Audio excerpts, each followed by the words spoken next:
వారి పూలగుచ్చాన్ని అందించాల్సిందిగా కోరుతున్నాం. ప్లీజ్ పూలగుచ్చాలతో ఆహ్వానం పలకాల్సిగా కోరుతున్నాం. వేదమూర్తులైన బ్రాహ్మణోత్తములు మన ముఖ్య అతిథులను వారు సత్కరించి వారికి ఆశీస్సులు అందజేస్తున్నారు.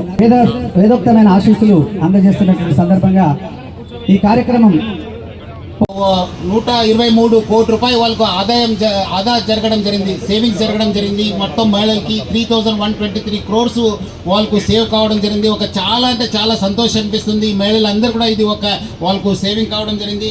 మొత్తము మన దగ్గర ఉన్న 9500 బస్సెస్లో 85% బస్సెస్ ఈ మహాలక్ష్మి స్కీమ్స్కి మనము కేటాయించడం జరిగింది. ఇంకా మన చారిత్రాత్మక జిల్లా కరీంనగర్కి వస్తే ఇప్పుడు దాకా దాదాపు ఆల్మోస్ట్ 2,56,00,000 మంది ప్రయాణం చేయడం జరిగింది. దాదాపు 100 కోటి పైన వాళ్ళందరూ కూడా సేవింగ్ కావడం జరిగింది మహిళలకి. అదేవిధంగా మొత్తము మన ఉన్న 878 బస్సెస్లో 719 బస్సెస్ మన మహాలక్ష్మి స్కీమ్కి కేటాయించడం జరిగింది. ఫ్యామిలీ మెంబర్స్కి, మీడియా ఫ్రెండ్స్ అందరు కూడా పేరు పేరు నమస్కారాలు.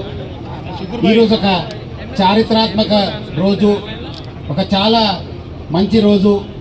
ఈ ఒక్క ఎలక్ట్రికల్ వెహికల్ బస్సెస్ ఇనాగ్రేషన్కి వచ్చేసిన మన honourable minister for transport and BC welfare Ponnam Prabhakar గారికి, మన ఎమ్మెల్యేస్కి, మేయర్ గారికి, డిస్ట్రిక్ట్ ఆఫీషియల్స్కి, అదే వచ్చేసిన ఆహ్వానితులకి, టీజీఎస్ఆర్టీసీ ఫ్యామిలీ మెంబర్స్కి, మీడియా ఫ్రెండ్స్కి నా తరఫు నుంచి, టీజీఎస్ఆర్టీసీ యాజమాన్య తరఫు నుంచి స్వాగతం కోరుతున్నాను. ఈరోజు ఒక చారిత్రాత్మక రోజు.